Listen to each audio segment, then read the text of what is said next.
All right, let me.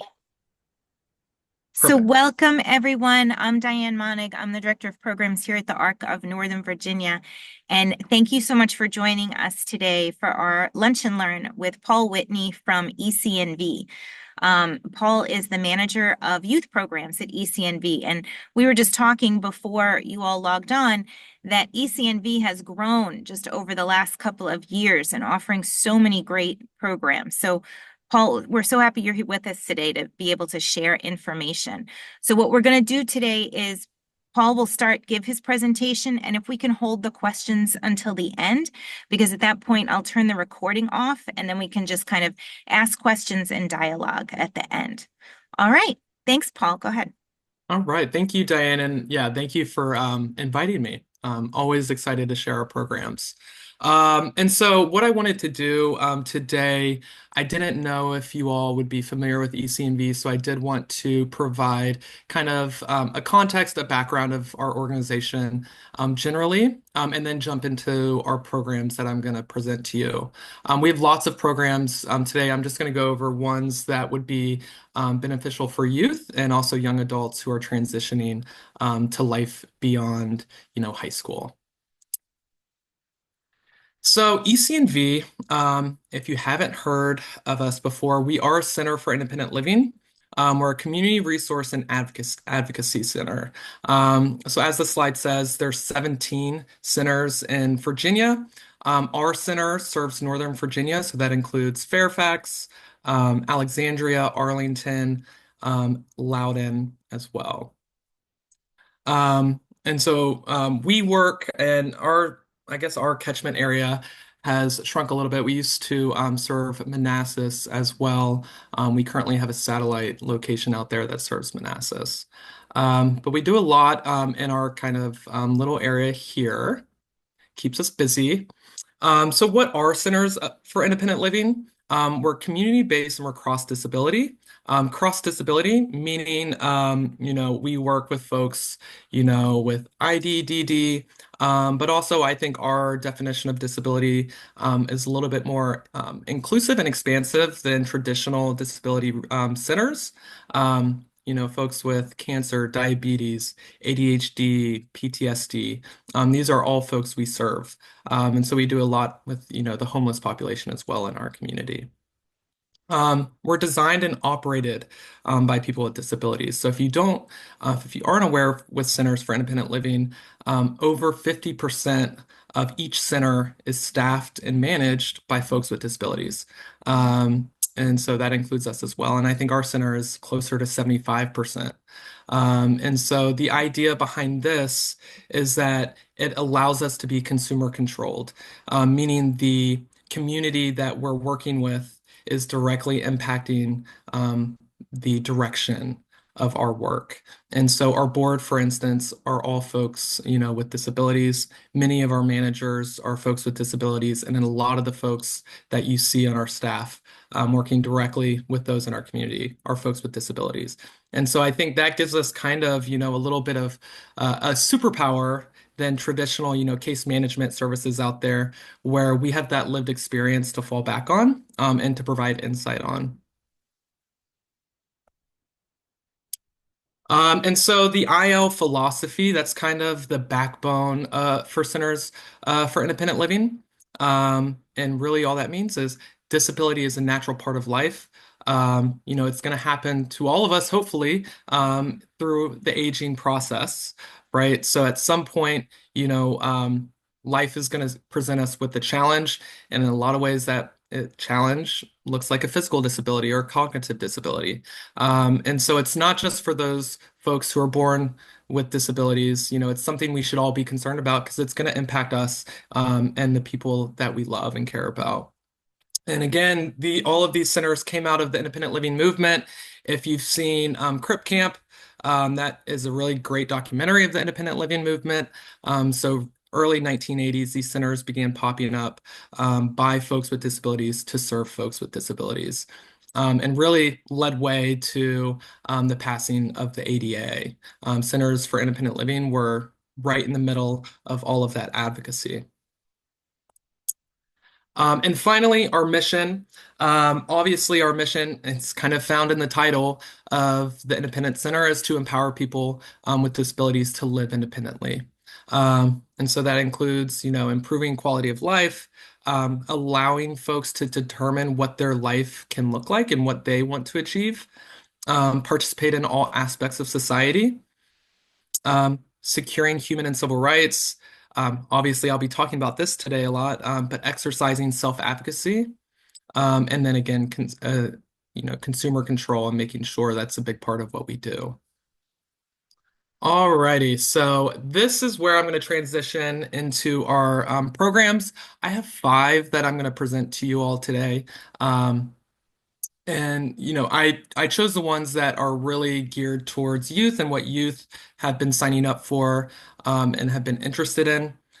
These first two that I'm going to go over, the I Am Self-Advocacy program and the Ready to Achieve mentoring program, these are strictly for youth. These are pre-employment transition services that we partner with the Department of Aging and Rehabilitative Service to provide. While these last three are kind of open to anyone of all ages, but have been really beneficial to our youth consumers that we work with, and many of the folks participating in those are youth.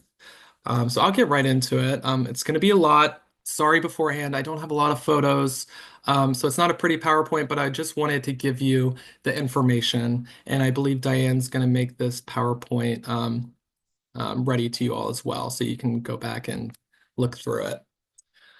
All right, so the I Am Self-Advocacy program, again, this is a pre-employment transition service, and it's under the umbrella of instruction and self-advocacy. So what can you expect? What can a student expect when they enroll in this program?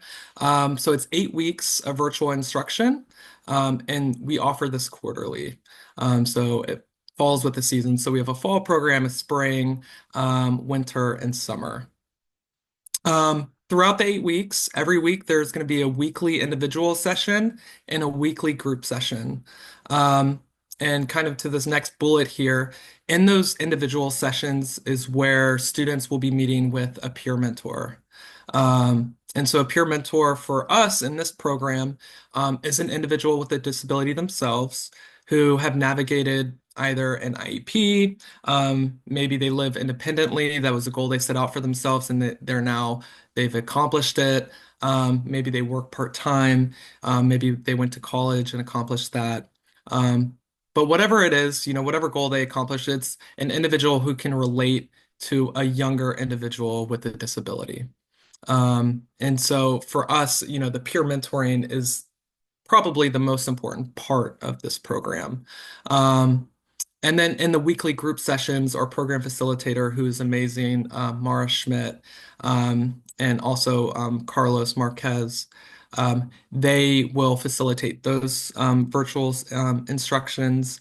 And those kind of dive a little bit deeper into the topics offered in this program. And so we start the program with self-awareness, disability awareness, and disclosure as well, and then go into topics such as, communication, individuals in our lives who can help us, allies, self-determination, so making choices, finding out choices. We do touch on rights and responsibilities as well. And so what can a student take away from participating in this program? And I will say, with DARS, this is probably one of our most referred programs. Um, One, just the very basics. We're identifying interests and strengths from the very beginning of the program, and we're connecting those interests and those strengths to future opportunities that they may want to achieve. Um, I think a big part of this program is identifying accommodations and modifications. I think a lot of students, in my experience, really have little awareness over what's being offered to them in school. It's just kind of the norm. And so we really, make it a task to break those accommodations and modifications down, and why, they need them and why it helps. Um, We also, again, we touch on disability rights, and I will say, when parents first call me about this program, sometimes I'll get, oh, my son, my daughter, may not be ready for this program. This could be a little too advanced. Um, Again, especially when we touch on disability rights, um, the fact that we have individualized mentoring, we can really scaffold the material to meet the student where they're at. So, if, talking about the ADA and IDEA is a little bit too advanced for a student, maybe we'll just talk about their IEP and the accommodations they're getting and why those accommodations are afforded to them, and that it's the law that, those accommodations are in place. Um, Identifying folks in our lives, parents, neighbors, teachers who can help us achieve our goals. And then again, this whole program, kind of the foundation of this program, it's all set around goal setting. So every week they're setting goals with their peer mentor. They're setting program length goals, and then they're also setting post-program goals to achieve, going to school. Maybe they want to go to college.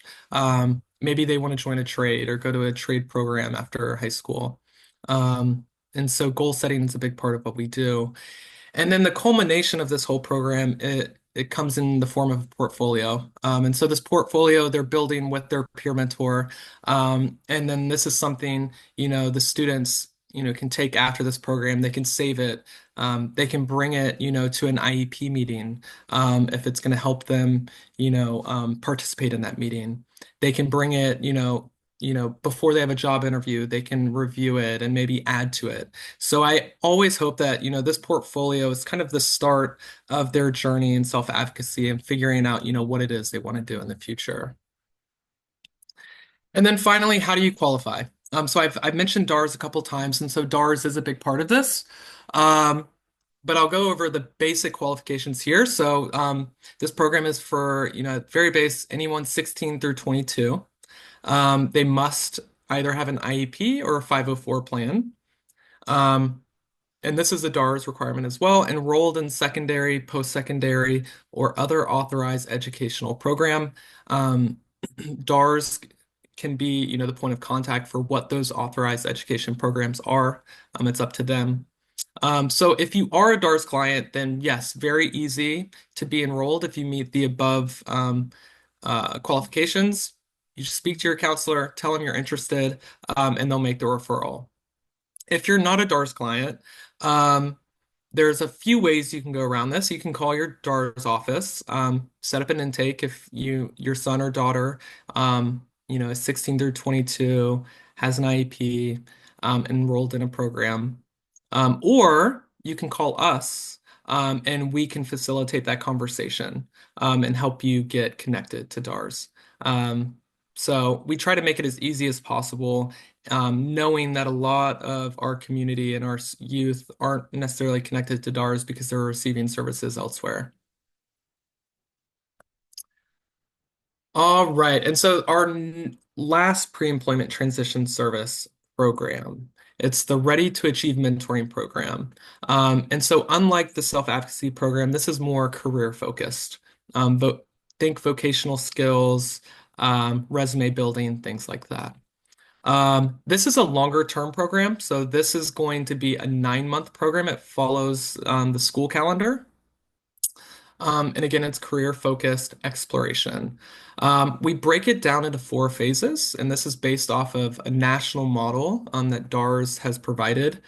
Um, Phase 1 is going to be self-exploration and community mapping. So figuring out, what are my interests in terms of careers and what sort of resources are around me that can help me, explore those interests. Phase 2 is going to be more career exploration, so job readiness. This is where resume building comes into place. This is where we do a lot of mock interviews, and then as well as worksite visits. And then phase 3, we have career planning and management. So a big part of this program is we're creating a career project. Phase 3 is when this work is started. And so they're working on career projects, and this can look Again, it's very individualized to the participant. Some participants have a very, clear idea of what their career, is going to be. And so they might go into a little bit more depth, while other students, might have general ideas. And so they might be listing, potential employers in their area, what sort of skills they need to learn to be employed in this field, things like that. Um, and then finally, the fourth phase is transition. So transitioning out of the program, creating a post-program goal, again, because this is a goal-oriented program, and then making a plan to begin, achieving, that career goal. This is a mentoring program as well, like the I'm Self-Advocacy program, one-on-one mentoring. The difference in this mentoring is that it's not a peer mentor, so it's not necessarily going to be an individual with a disability. Instead, it's going to be an employed individual in a career field. And we do our best to match students with mentors who are employed in a career field that they're also interested in. And so they would be meeting with this individual throughout the 9 months, kind of informally. It could be in different ways. It could be over Zoom, it could be a phone call, it could be at a coffee shop. It's really up to that student and that mentor on what works for them. And again, I've kind of mentioned some of the activities and events, but career assessments, resume support, mock interviews. We do a lot of group meetings, so team building activities amongst participants. The worksite visits, the guest speakers, and the college tours, these are all kind of spread out throughout the entire program. And I think is probably the thing that most students and parents are looking for in a vocational program and find the most rewarding out of this program. Um, Kavina, our program facilitator, makes sure that every week we have some sort of worksite visit, some guest speaker coming in, or a college tour planned. We have a lot of great partners, Amazon being one of them, Wish being another. The list goes on and on. If I had more than 30 minutes, I would love to just present on RAMP, because it really is a great program. What can a student take away from this 9 month program, this vocational exploration program? So, one, a better understanding of what their interests are in terms of career, as well as what it takes for them to get there, whether it's going to be more education, whether it's going to be going to a trade school, things like that. Connections to local employers. So this is where the worksite visits come in. So they're actually, walking into the doors and meeting employers face to face. We've had students come through this program and have the opportunity to sign up for not only apply for jobs, but also be enrolled in internships with some of these worksite visits that they were able to participate in. So being able to connect, I think, is just a valuable thing. Exposure, just exposure to career opportunities as well as just new experiences. I think anything like this is such a valuable thing for a young person, especially a young person in high school who can, just walk into different work sites and start to think about life beyond high school. And then again, career mentoring and goal setting, is kind of the backbone of what this program is. And similar qualifications to I am self-advocacy. Here, the age is going to be different. So 14 to 22. So whereas I am self-advocacy is 16 to 22, 14 to 22 actually qualifies for this program.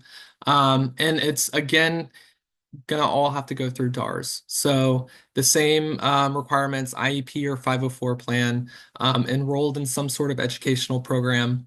And then if you are a DARS client, great, easy referral. If not, contact us or contact DARS, and we can get you in the door.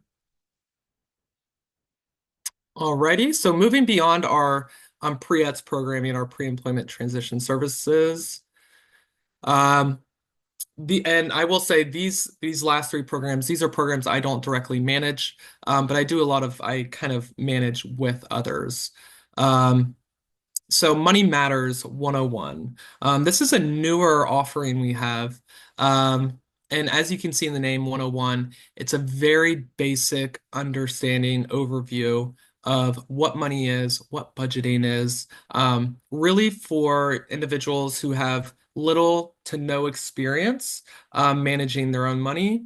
Maybe mom and dad do all of that. And this is kind of maybe, their first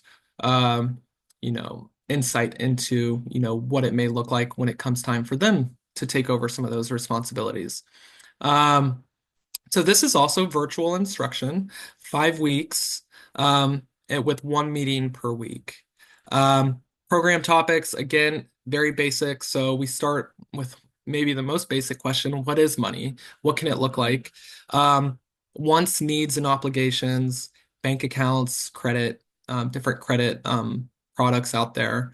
Protecting yourself and your money, so safety is a big thing. I know that's something that parents are super concerned about when kids are fleeing the nest, whether they have a disability or not. I know my mom was super concerned about it and still is concerned about it.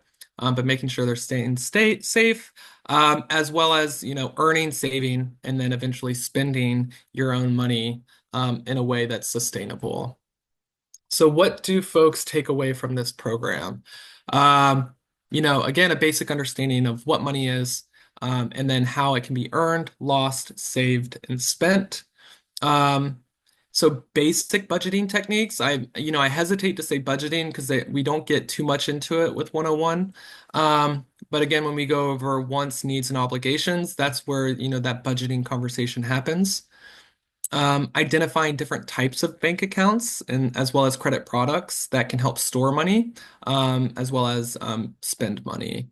And then, just a greater confidence in protecting yourself from scams or financial abuse. I think it's pretty well known, the disability community as well as the aging community are really at risk of being you know, a, a risk of these financial scams. And so we try to illustrate what those scams look like. So they're more prepared to, not be, um, convinced by those scams. And then finally, we hope that folks coming through this program are more prepared to earn, save, and spend money on their own terms. And so on their own terms, that goes back to, our philosophy as a SIL, making sure that folks are determining their own lives as safely as they can. And so the qualification here, it's a little bit more open. So there's different options to be enrolled in this program. So DARS, we work with DARS and we get DARS referrals. So if you're a DARS client of any age, you can qualify. You just ask your DARS counselor. They'll make the referral. Again, if you're not a DARS client and you would like to be, we can help facilitate that communication. Um, if your son, daughter is on the family and individual support waiver, that will cover this program as well. And so when you sign up on our website, it'll ask you this question of whether you have this waiver. If so, this waiver covers this program. You can also request a scholarship. We have a number of scholarships available every quarter we offer this program, and we're always wanting to make sure that those who can't participate, because maybe they're not a DARS client, they're not on that waiver, and they don't have the money to do it, we want to make sure that everybody who wants to participate can. And then very rarely do folks self-pay. Doesn't happen often, but sometimes they do, if they have the means. And so for this program, it's $375 to participate if you must self-pay. But again, always request a scholarship. Doesn't hurt if that's 375 is a hardship. All right. Our next program that I kind of lump in with Money Matters, because they're run similarly, is Thriving Solo. And so certainly this is definitely geared toward young adults of transition age. Um, so this is a little bit more intensive. So it's only 2 weeks of instruction, but it's 3 meetings per week. and they range from 2.5 to 3.5 hours. Um, Unlike all of the programs I've presented so far, this program is in person. So there's classroom instruction at our office in Crystal City, as well as hands-on experiences and field trips, which I'll get to here in a second. So, some of the topics we address: stress management, daily routine, groceries, meal prepping, advocacy and empowerment, travel training, and money management. And so for these field trips, the two that we have running every quarter, so participants will go to the grocery store and practice, not only budgeting in the grocery store, but, where to find things, how to shop, and how to not go over budget, how to get the things you need and maybe not, the Oreos that you want every time you go. Um, and then as well, and I think this is probably the coolest part of this program, we partner with a number of different organizations in the area to provide cooking classes. Um, and so this is something that participants will engage in, and I think is probably the most fun for participants. And so they really, in these cooking classes, break it down step by step, and give students who may have no experience cooking at all, experience with cutting vegetables, making basic foods, that they can bring those skills back with them at home to continue practicing on. And so what students are taking away, the ability to identify the skills and resources to live independently. Again, that's, the heart of what Centers for Independent Living want to do, is to make sure folks can live as independently as possible. And so identifying the skills and resources to do so. Um, Creating daily routines. I think this is where many of our young people, could use support, and how to create a daily routine, especially when you're living on your own. It's so important. And so that's why we start this program, with daily routine. Um, a better understanding of how to manage your activities day to day. And so we obviously talk about cooking, cleaning, money management, transporting our community independently. Independently, we're lucky to live in Northern Virginia with so much public transportation. And yes, there's some things to be scared about as a parent, when your kid is going out on the metro for the first time by themselves. But once they get that practice and the confidence to do it safely, and to advocate for themselves in the community, it opens so many doors for our young people with disabilities. And then again, identifying formal and informal supports in the community, to help them live independently. And then, self-advocacy and empowerment.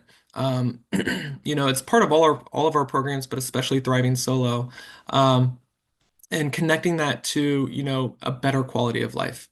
How to speak up for ourselves, ask for what we need, because when we're living on your own, mom or dad can't just provide it anymore. We have to be able to vocalize it. And then, similar to Money Matters, different options to qualify. So if you're a DARS client, yes. Family and individual support waiver, yes. You can request a scholarship, and you'll notice the self-pay here is pretty large. And again, this goes back to the cooking classes, as well as, it's just more time with ECNV, independent living staff. And so it's 1875. I will say, for the year and a half we've been running this program, I do not believe an individual has had to self-pay. So most of our students, are using one of those first three options. However, if you have the means to self-pay for Thriving Solo, certainly we welcome anyone. And then finally, I kind of wanted to end off. And I was actually talking to Diane earlier about our program, our travel training program. We've worked with the ARC quite a bit in the past on this. This is something we do offer to everyone in our community with a disability of all ages.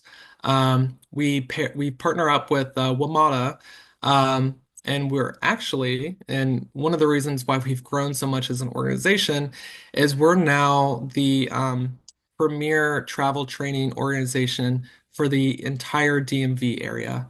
So we're in Maryland and DC as well as now as well. So we're what it looks like, it's an individualized program where one of our many, many travel trainers that we have now work one-on-one with you to help navigate local buses, metro rail systems. And for the buses, it's not just Metro bus. It could be, one of the buses in your area. It could be, a circulator bus. Anything, public transportation, we help folks navigate and learn and become confident in. Um, and for some folks, this means it's just one or two meetings in the field with the travel trainer. For other folks, it might take a couple months. But our travel trainers are prepared to work with anyone for however long it takes for them to have the confidence to use public transportation effectively on their own. And so some of the things that individuals will take from travel training, wayfinding. So how to, okay, you get to, let's say you get to Franconia stop. Now you need to figure out how to get to this bus stop so you can get to work. So figuring out where to go once you get to a metro stop, um, is very important, and I think an underrated skill. Safety tips. So again, how to be safe, not just in the metro, not underground, but also how to be safe crossing the road. How to be safe when you're at a bus stop. Who to ask for help when you're on a metro bus. Who to ask for help when you're at a metro station. Who do you go to if you can't figure out where you're going and you're lost? Um, Trip and route planning. So our travel trainers offer a lot of great tools to help folks actually plan out their routes beforehand so they feel confident they know where they're going. And then again, advocacy and access to WMATA's disability services. So again, speaking up for yourself, asking for help when you need it. So you're not just, out there lost. And these last two things are kind of new, and I think for me, kind of exciting. I'm not necessarily in the world of travel training, um, but I would love this service personally. Bicycle route training. So I know Andrew Shaw, he leads our travel trainers. He's actually worked with folks to get to work via bike. And so, as you may know, we have a lot of great bike lanes and paths in Northern Virginia.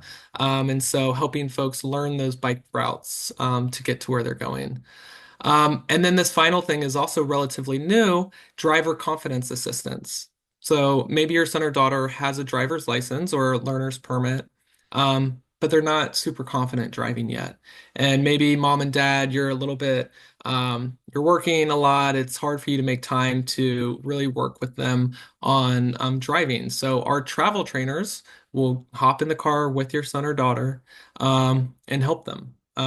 Maybe they're, a lot of times we find, young drivers with disabilities are just anxious.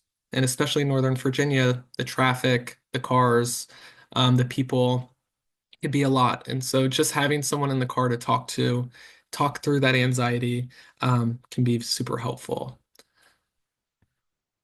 So that's travel training. It's my quick little overview. I'm no travel trainer. But if you want to learn more about travel training, I'm going to leave you with the main contact for that, Andrew Shaw.